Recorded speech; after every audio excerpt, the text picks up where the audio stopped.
नमस्कार प्यारे दोस्तों, स्वागत है आप लोगों का आपके अपने चैनल आईएएस विजन में। और हमारी पॉलिटी सीरीज का ये नेक्स्ट लेक्चर है और इसमें हम लोग आर्टिकल 17 की बात करने जा रहे हैं। और आर्टिकल 17 स्पेसिफिकली बात करता है एबॉलिशन ऑफ अनटचेबिलिटी के विषय में। एबॉलिशन ऑफ अनटचेबिलिटी का मतलब ये है कि अनटचेबिलिटी को खत्म करने की बातें यहाँ पे होने वाली हैं। अनटचेबिलिटी, अछूत प्रथा जो हमारे देश में हिस्टोरिकली चली आ रही थी, उसको खत्म करने की बात करता है। इसका कॉन्टेक्स्ट क्या है हिस्टोरिकली, एंड कैसे ये एक समाज में सबसे बड़ा मेनेस, सबसे बड़ा दुश्मन बन के उभरा है हमारे सामाजिक विकास के लिए, उसके सबके बारे में चर्चा करेंगे, बहुत डिटेल में डिस्कशन लेंगे। एंड आपके examination preparation point of view से ये बहुत ज्यादा इंपॉर्टेंट हो जाता है। तो चलिए इसी बात को आगे बढ़ाते हुए हम लोग जरा इसका एनालिसिस शुरू करते हैं। देखिए, आर्टिकल 17 ये कहता है कि untouchability is abolished in its practice and in any form is forbidden. Untouchability, अछूत प्रथा भारत में एबॉलिश की जाती है और किसी भी तरीके से अगर उसे प्रैक्टिस किया गया वो फॉरबिडन है, वो नहीं किया जा सकता। कहने का मतलब अछूत प्रथा भारत में प्रतिबंधित है और किसी भी तरीके से इसका प्रैक्टिस करना भी प्रतिबंधित है। हम देखेंगे आगे चल के कि इसके फॉर्म्स क्या क्या हो सकते हैं, किस तरीके से अछूत प्रथा को फॉलो किया जा रहा है उसकी हम बात कर सकते हैं। दूसरी चीज, ये कोई फंडामेंटल एब्सोल्यूट फंडामेंटल राइट नहीं है। I mean absolute fundamental right है, इसमें कोई एक्सेप्शंस नहीं है।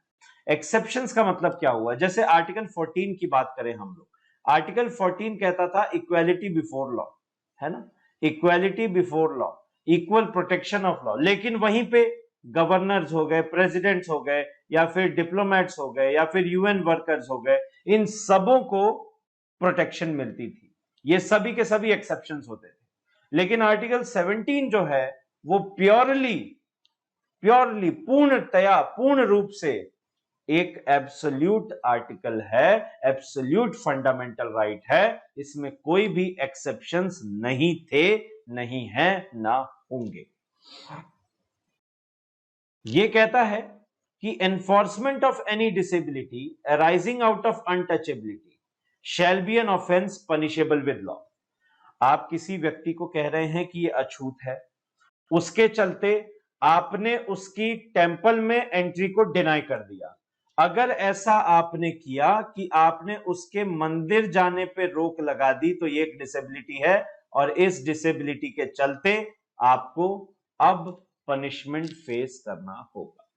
तो कोई भी disability arising out of untouchability, है ना, तो ये एक पनिशेबल ऑफेंस है। इसको एनफोर्स करने के लिए 1955 में अनटचेबिलिटी ऑफेंसेस एक्ट आया था। अनटचेबिलिटी ऑफेंसेस एक्ट 1955 का ये अनटचेबिलिटी, अभी देखिए आर्टिकल 17 एक फंडामेंटल राइट है। वो फंडामेंटल राइट जो है वो कहता है कि ऐसा एक फंडामेंटल राइट है कि किसी भी इंडिविजुअल के अगेंस्ट डिस्क्रिमिनेशन नहीं होगा और अनटचेबिलिटी, अछूत प्रथा उसके लिए खत्म की जाएगी। लेकिन उसको एनफोर्स अगर करना है तो कोई नियम कानून भी होने चाहिए, कोई एक्ट भी होना चाहिए, और ये एक्ट 1955 में आया था, अनटचेबिलिटी ऑफेंसेस एक्ट। इसको अमेंड करके रीनेम किया गया 1976 में और इसका नाम डाल दिया गया protection of civil rights act 1955। तो सिविल राइट वर्ड जो है वो इसमें इंट्रोड्यूस किया गया। अनटचेबिलिटी ऑफेंसेस एक्ट को protection of civil rights act ये 1976 में चेंज करके कर दिया गया। इसके पीछे का कारण ये था कि सिविल राइट्स एक नया शब्द इंट्रोड्यूस किया गया जिसको कि it is defined as any right accruing to a person by reason of abolition of untouchability. कहने का मतलब है सिविल राइट्स वो राइट्स है किसी भी पर्सन के, उन राइट्स को डिफाइन किया गया जो अनटचेबिलिटी को हटाने के बाद में हर पर्सन के हैं और वो सिविल राइट्स प्रोटेक्ट किए जाएंगे। उन सिविल राइट्स के प्रोटेक्शन की बात चलती है यहां पे। So civil rights must be protected, right. Civil rights हैं क्या? ये वो राइट्स हैं जो कि किसी भी पर्सन में इंपार्ट होते हैं, किसी भी पर्सन को मिलते हैं। ये वो एंटाइटलमेंट्स है जब अनटचेबिलिटी हटा दी जाती है by the reason of abolition of untouchability by article 17। तो ये आर्टिकल 17 को मद्देनजर रखते हुए किया गया था। हालांकि इसके प्रोविजंस उतने स्ट्रिक्ट नहीं थे जितने होने चाहिए थे। इसी वजह से बाद में SC ST एट्रोसिटीज एक्ट 1980 का आया, जिसे हम अब देखेंगे। SC ST protection of atrocities act 1980। अब जरा इसके थोड़ी सी हम लोग अब हिस्ट्री की बात करें। जो दलित कम्युनिटी के मेंबर्स थे उन्होंने काफी ज्यादा डिस्क्रिमिनेशन फेस किया। और अगर हम थोड़ी सी हिस्ट्री की बात करें तो हिस्टोरिकली जो हमारे समय अंतराल में जो भी हमने देखा है वर्ण सिस्टम, वो वर्ण सिस्टम अराइज हुआ था अर्ली वैदिक में, अर्ली वैदिक पीरियड में। ठीक, इसमें 4 वर्ण डिफाइन किए गए थे। सबसे पहले थे ब्राह्मण्स, फिर थे क्षत्रिय, फिर थे वैश्य और फिर थे शूद्र। तो ब्राह्मण्स वो क्लैन जो कि रिचुअल्स, रिलीजियस प्रैक्टिसेस, टीचिंग, जिनको ज्ञान होता था ऐसा कहा गया। क्षत्रिय जो वॉरियर क्लैंस होती थी।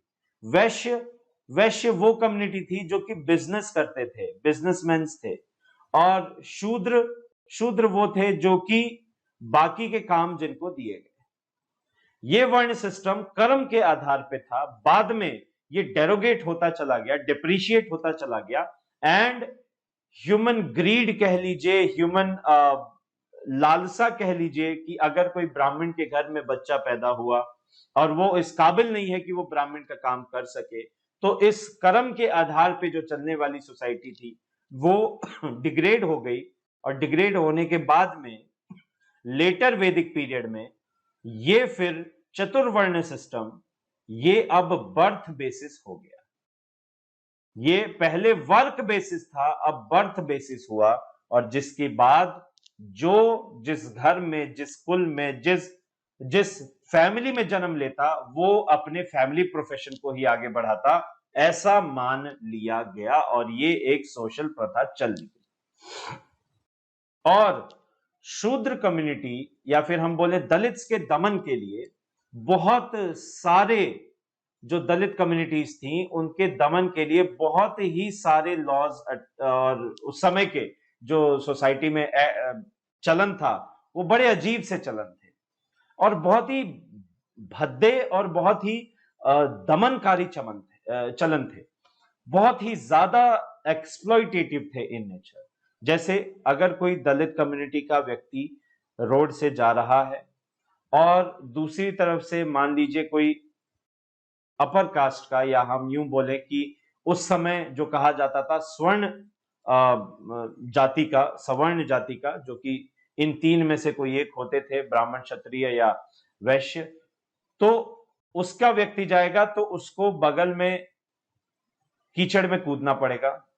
क्योंकि ये कहा जाता था, ये मानते थे उस समय कि उसकी जो शरीर की स्टेंच है, महक है, वो उसके लिए जो अपर कास्ट का सो कॉल्ड व्यक्ति होता था, उस अपर कास्ट के व्यक्ति के लिए प्रॉब्लम क्रिएट कर रही है, उसके लिए पॉल्यूशन है, उसके लिए वो एक बहुत ही ज्यादा बुरी चीज है, तो उसको कूदना पड़ता था।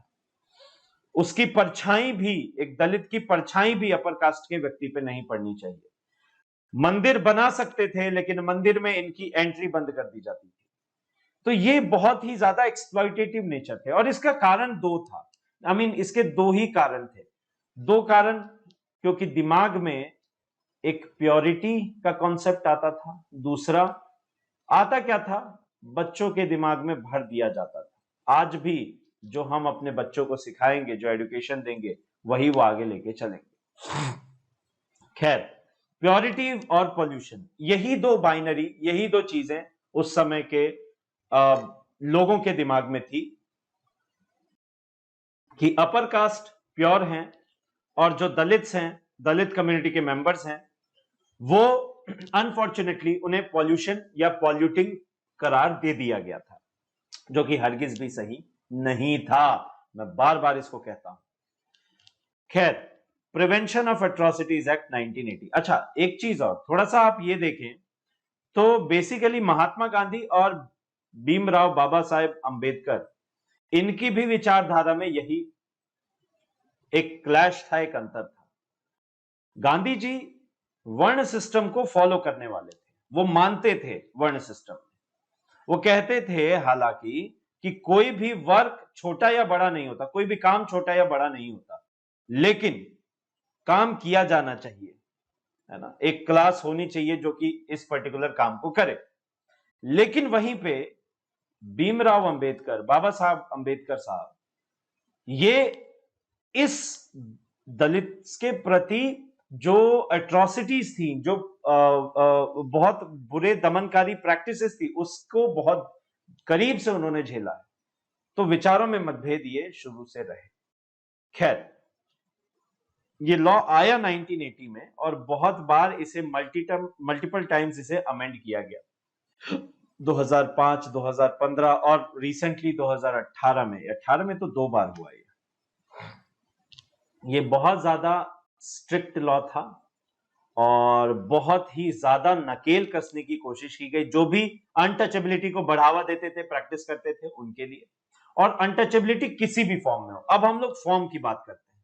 यदि कोई प्रैक्टिस कर रहा है, प्रैक्टिस का मतलब यह हुआ कि जैसे फॉर एग्जाम्पल कोई व्यक्ति है, वो कोई आयोजन करवाता है और ये कहता है, और वो पब्लिक आयोजन है, पब्लिक गैदरिंग है, और कहता है कि नहीं,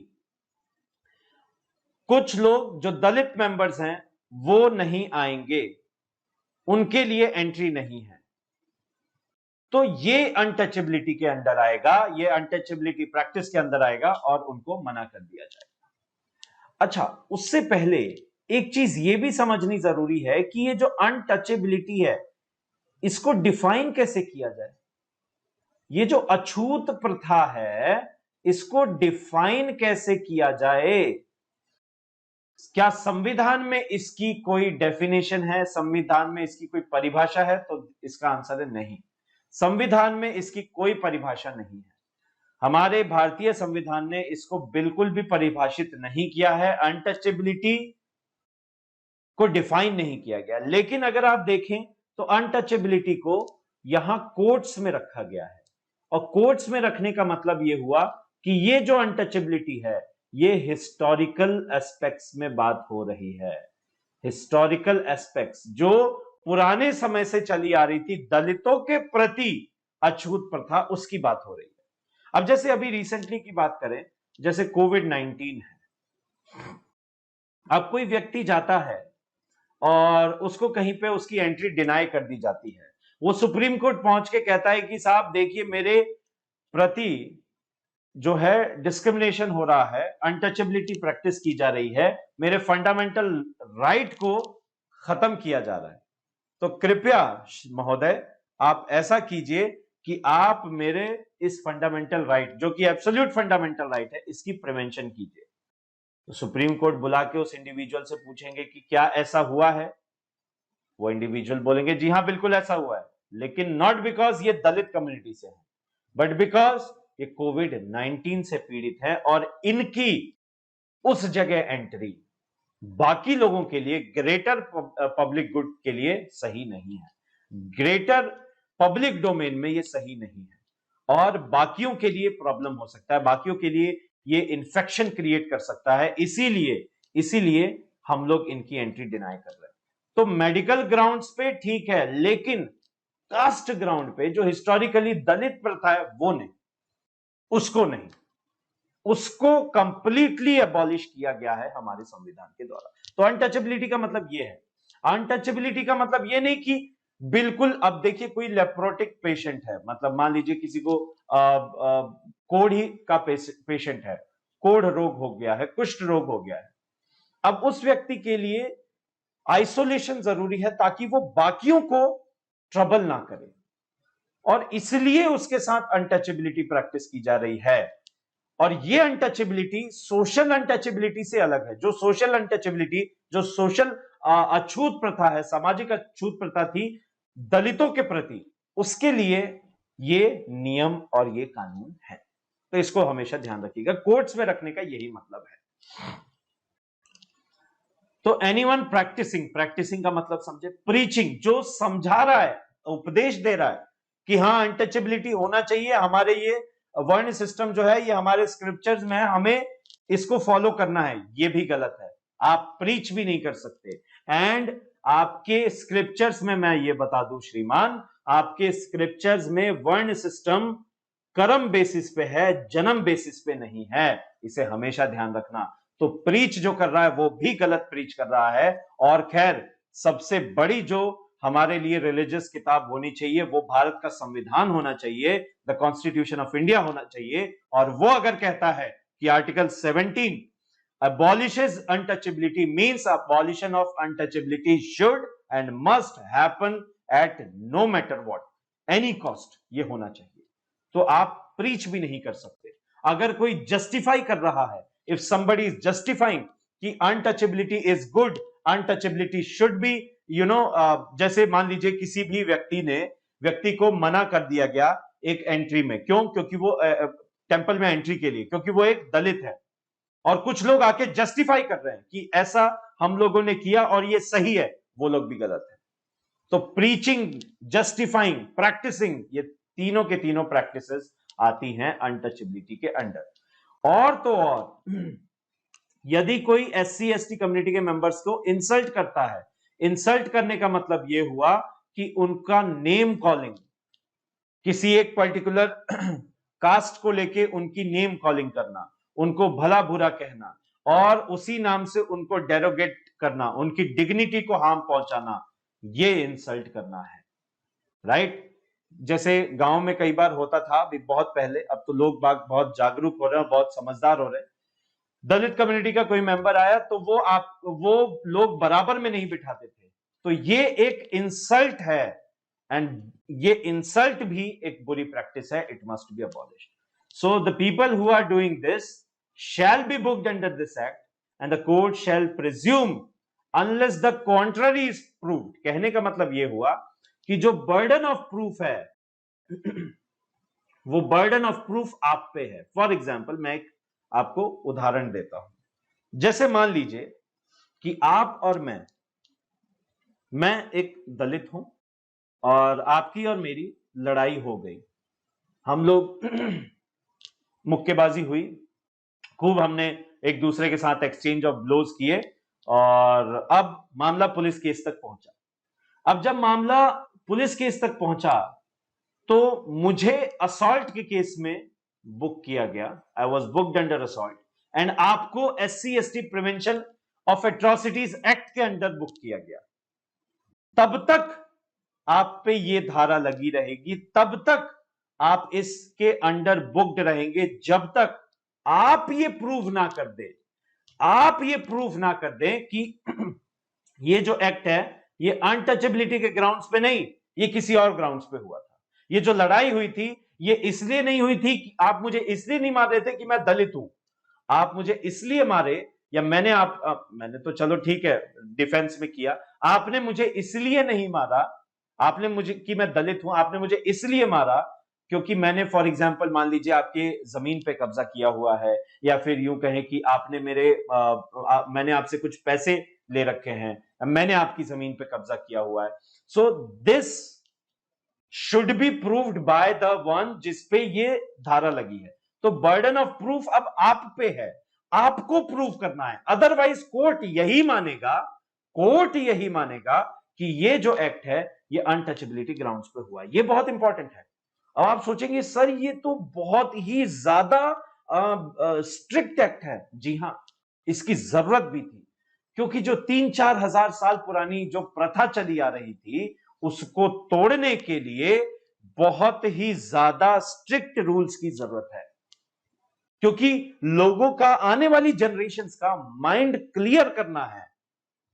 और डर भी एक वो फैक्टर है जो कि इस बाइनरी से उनको निकालेगा, जो कि ये पवित्रता और अछूत भाव, इससे आने वाली जनरेशंस को फ्री करना है, तो डर भी एक जरूरी है और इसीलिए इन लॉज को इतना स्ट्रिक्ट बनाया गया। तो ये हमेशा ध्यान रखना, ऐसा पूछा जा सकता है कि बर्डन ऑफ प्रूफ किस पे है। बर्डन ऑफ प्रूफ उस पे है जिसको इस केस में बुक किया गया है। अच्छा, फिर देखा गया कि 2005 तक भी ये चलता ही रहा था और इसमें मतलब कोई वो बहुत ज्यादा मतलब जो दमन था, ऑपरेशन था, या फिर हम यूं बोले कि एक्सप्लॉइटेशन था दलित्स का, वो उतना ज्यादा कंट्रोल नहीं हो पा रहा था। 2015 में अमेंडमेंट्स आए और 2015 के अमेंडमेंट्स तो कुछ अलग ही लेवल के थे। इन्होंने इसको और ब्रॉड कर दिया और ज्यादा एक्शंस को इंक्लूड कर दिया और स्पेसिफाई करते हुए चला एक एक एक्शन को कि क्या होना चाहिए और क्या नहीं होना चाहिए। ये बहुत ज्यादा इसमें इंपॉर्टेंस रखता है। जैसे actions like shaving of head, कई बार ये होता था, देखा जाता था कि दलित कम्युनिटी के लोगों के हेड्स को, सिर को मुंडा दिया जाता था। मुंडाना मतलब उसको शेव कर दिया जाता था उनको अलग दिखाने के लिए कि ये लोग दलित कम्युनिटी से हैं। क्योंकि यार देखो, नाक, आंख, मुंह, कान तो सब भगवान ने एक जैसा ही बनाया है और उतना ही है जितने नाक एक दलित कम्युनिटी के मेंबर के पास होता है उतना ही एक नॉन दलित मेंबर के पास भी होता है, और उतने ही कान होते हैं, उतने ही होठ होते हैं। अब डिफरेंशिएट तो वो इंसान कर रहा है, वो तो इंसान ने किया, और डिफरेंशिएट करने का ये भी एक तरीका हुआ करता था, शेविंग ऑफ हेड। मुस्टैच, मूंछ छील दी जाती थी। अब मूंछ शेव करने के पीछे क्या कारण था कि मूंछ जो है इसे एक बड़ी ताव की चीज, मूंछ पे ताव देना है ना, ये बहुत ही सम्मान की चीज मानी जाती थी। तो ये अपर कास्ट वाले ही रख सकते हैं, ये मानते हुए जो है मूंछों का भी मुंडन कर दिया जाता था।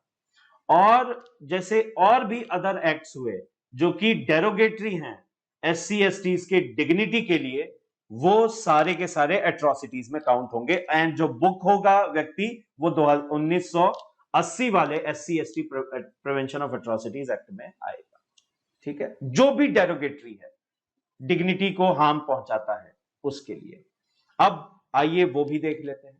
Offences like denying access to irrigation, irrigation facilities है, नहर जा रही है, आपने साहब मना कर दिया, आपने कहा नहीं ये दलित कम्युनिटी के मेंबर्स हैं, इनको इरिगेशन फैसिलिटीज नहीं मिलेगी, आप गलत हैं, आपको इस एक्ट के अंदर बुक किया जाएगा। एंट्री टू टेंपल्स, टेंपल्स में आप एंट्री मना कर रहे हैं, क्यों भाई, on what basis, on your social पुरानी जो प्रथा है उसके बेसिस पे, जो कि गलत है, तो you can not do that. Forest rights, forest rights में आपने उनको एक्सेस डिनाई किया। कई बार ये होता था कि चप्पल से, सैंडल से उनको माला पहना के घुमाया जाता था।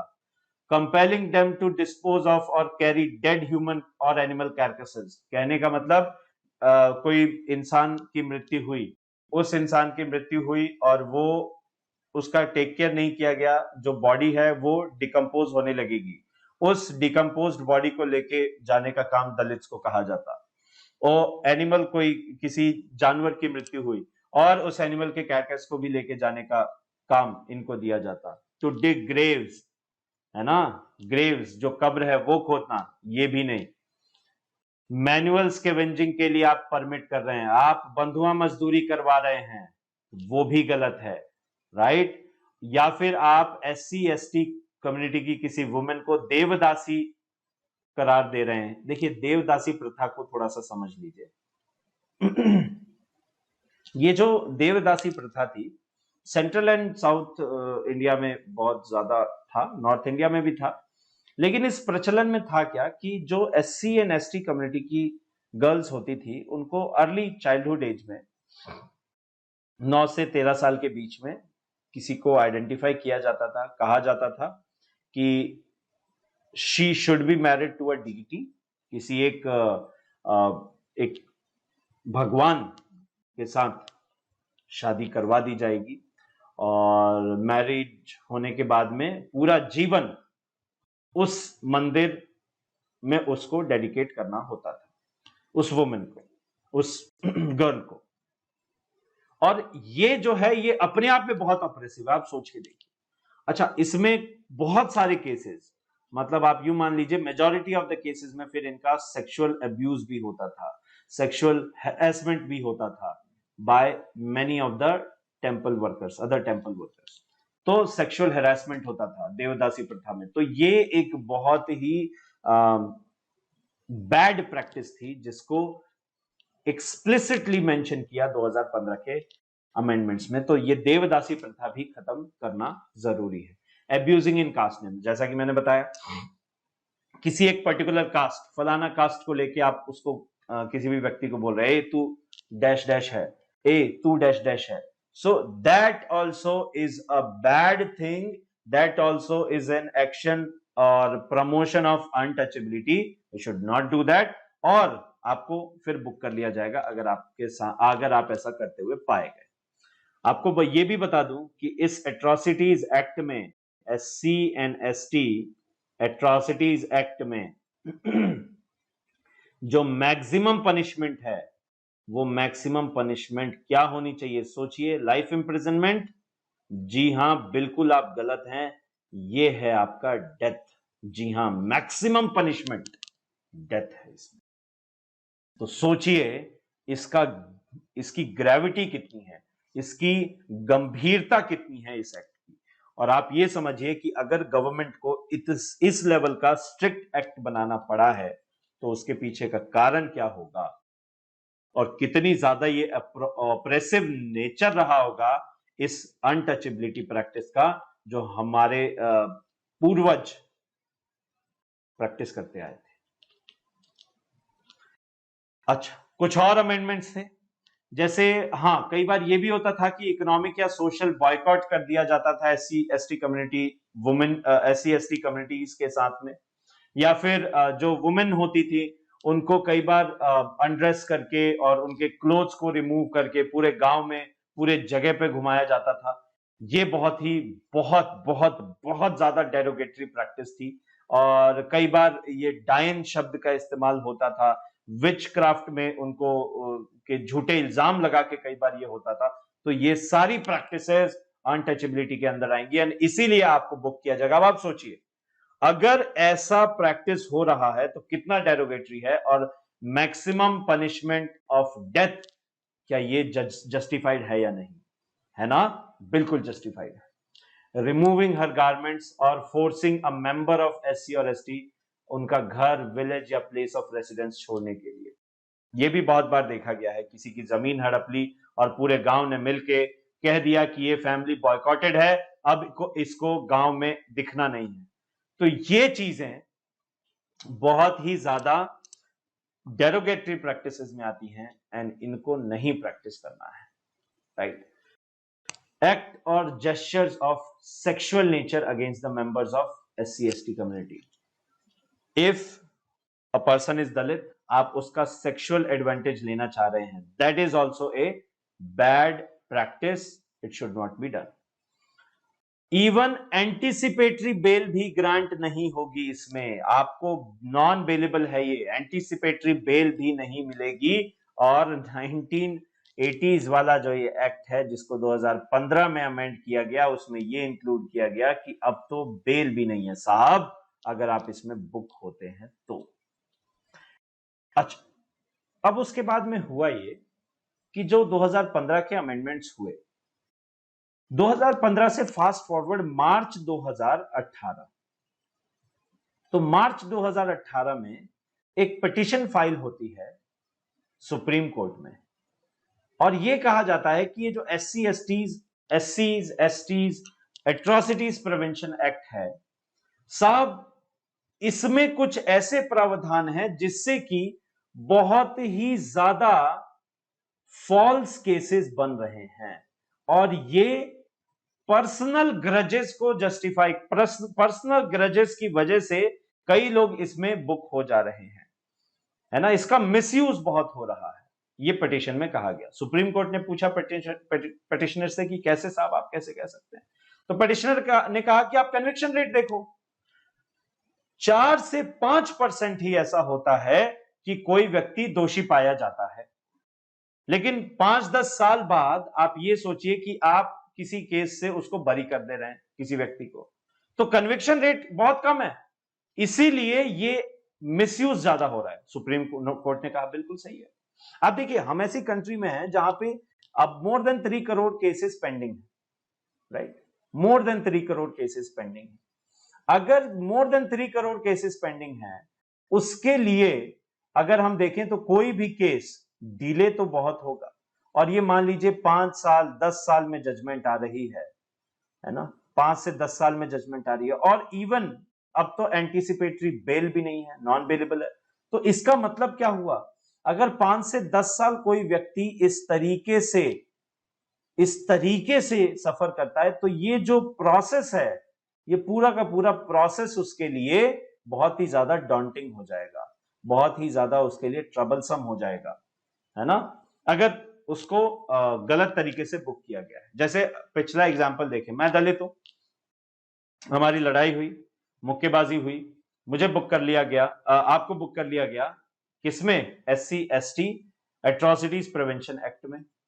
अगर ऐसा हुआ तो फिर आपके साथ में ये एक अनजस्टिस होगा। अगर हमारी लड़ाई इस वजह से नहीं हुई है कि मैं एक दलित कम्युनिटी को बिलोंग करता हूं, हमारी लड़ाई इस वजह से हुई है कि मैंने आपके कुछ पैसे लिए और मैंने देने से मना कर दिया, और जब हमारी लड़ाई हुई और जब आपने पैसे मांगे इनफैक्ट, तो मैंने आप पे ये SC/ST एट्रोसिटीज प्रिवेंशन एक्ट में केस दायर कर दिया।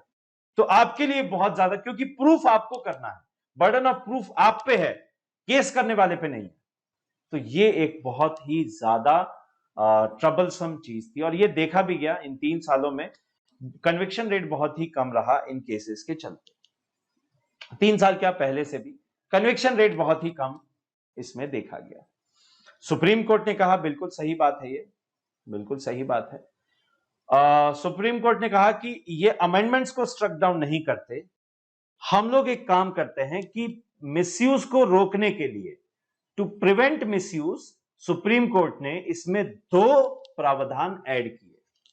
To prevent misuse, Supreme Court ने कहा कि देखो, पहली चीज तो यह है कि जो एंटीसिपेटरी बेल है वो दे दी जाए, ठीक है? ये बेल हो जाए, कोई दिक्कत नहीं, एंटीसिपेटरी बेल इज परमिटेड, इसको दे दिया जाए, इसमें कोई देरी ना की जाए, इसमें कोई परेशानी ना हो, बेल दे दी जाए। और तो और without permission of a senior police officer, बिना सीनियर पुलिस ऑफिसर के क्या होगा? No FIR can be filed.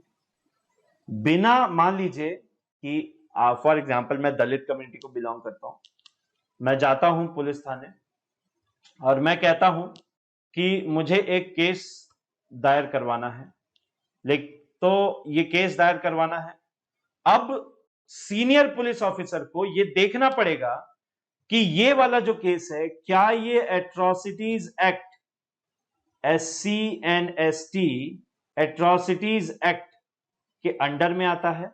अगर हां, तब तो FIR फाइल हो जाएगी, अगर नहीं तो FIR फाइल नहीं होगी। पहले क्या होता था कि बिना सीनियर पुलिस ऑफिसर के प्रेजेंस के कोई भी व्यक्ति जाके ये केस कर सकता था, लेकिन अब सीनियर पुलिस ऑफिसर की रिक्वायरमेंट होगी ओवरलुक करने के लिए। सुप्रीम कोर्ट ने 2 सजेशंस दिए। प्रोटेस्ट चालू हुए, देशव्यापी बहुत बहुत बहुत ज्यादा प्रोटेस्ट हुए, एंड लोग सड़कों पे आ गए थे, एंड गवर्नमेंट को दोष देने लगे थे, जबकि ये जो था, सुप्रीम कोर्ट ने के ये आदेश थे कि ये 2 चीजों को इंक्लूड किया जाए। गवर्नमेंट ने कैसे रिस्पॉन्स किया? गवर्नमेंट ने कहा कि हम लोग एक अमेंडमेंट लाते हैं, और वापस से इस बिल को अमेंड किया गया, राइट? तो एक चेंज सुप्रीम कोर्ट ने किया, और एक चेंज अब आपके 2018 में गवर्नमेंट ने किया। उन्होंने कहा कि जो प्रीवियस स्टांस था उसको हम रीस्टोर करते हैं। प्रीवियस स्टांस क्या था? वो ये था कि एंटीसिपेटरी बेल नहीं मिलेगी, और सीनियर पुलिस ऑफिसर की रिक्वायरमेंट नहीं है। यानी कि ये जो प्रोविजन दिए थे, जो सजेशंस दिए थे, ये जो चेंजेस किए थे सुप्रीम कोर्ट ने, इसको रिस्टोर कर दिया गवर्नमेंट ने। तो पार्लियामेंट ने ऐसे रिस्पॉन्ड किया। फिर वापस से पिटीशन गई सुप्रीम कोर्ट में और इसको चैलेंज किया गया, लेकिन इस बार सुप्रीम कोर्ट ने कहा कि नहीं, पार्लियामेंट जो है वो well with in the right है, अपने एकदम अधिकार क्षेत्र में वो ये है कि इसमें अमेंडमेंट कर सकते हैं। तो ये था सुप्रीम कोर्ट का जजमेंट। हालांकि सुप्रीम कोर्ट ने एक और चीज एक्ट की कि इन एक्सेप्शनल केसेस, राइट, अगर एक्सेप्शनल केसेस की बात की जाए तो हाई कोर्ट्स भी कोई छोटी मोटी चीज नहीं है ना। तो इन एक्सेप्शनल केसेस हाई कोर्ट से बेल ली जा सकती है, कैन ग्रांट एंटिसिपेटरी बेल्स। तो हाई कोर्ट्स जो हैं वो एंटिसिपेटरी बेल्स को ग्रांट कर सकते हैं फॉर, अगर हम लोग देखें, एक्सेप्शनल केसेस में। ठीक है, तो ये था SC ST atrocities prevention act 2018 के अमेंडमेंट के बाद में, राइट। तो ये सुप्रीम कोर्ट के जजमेंट और ये उसके बाद में जो देशव्यापी आंदोलन हुए थे उसका रीजन ये था। बहरहाल अनटचेबिलिटी, लास्ट में मैं यही कहना चाहूंगा कि भारत का संविधान कहता है, इसका मतलब है कि हर एक नागरिक, हर एक भारतीय इसको फॉलो करेगा, करना चाहिए, अंतिम श्वास तक इसको फॉलो करना पड़ेगा। Untouchability is abolished and its practice in any form is forbidden। Untouchability जो हिस्टोरिकल वाला, जो हिस्टोरिकली हमारे देश में फॉलो होता था दलित्स के साथ। इसी के साथ आज आर्टिकल 17 समाप्त होता है एंड आई होप आपको मजेदार तरीके से, अच्छे तरीके से, बहुत ही डिटेल में समझ में आया। तो ये सीरीज है, इसकी प्लेलिस्ट भी अवेलेबल है, जाइए और चेक कीजिए। और डेली 1 मिनट अफेयर्स के नाम से 2 से 3 वीडियोस शॉर्ट्स के फॉर्म में 1 मिनट से कम डाले जाते हैं इस चैनल पे, जिससे कि आप करंट अफेयर्स से अपडेटेड रहें और मैक्सिमम इंफॉर्मेशन उस 1 मिनट से कम में ही आपको दे दी जाती है। तो चैनल को सब्सक्राइब जरूर करें और जितना हो सके इसे शेयर करें। मेरा प्रयास आप लोगों के जीवन को बेहतर बनाने में हमेशा बना रहेगा और आपका साथ हमें चाहिए ही चाहिए, क्योंकि वही एक हमारा मोटिवेशन है। बहुत बहुत धन्यवाद, मिलते हैं अगले में। जय हिंद, जय भारत।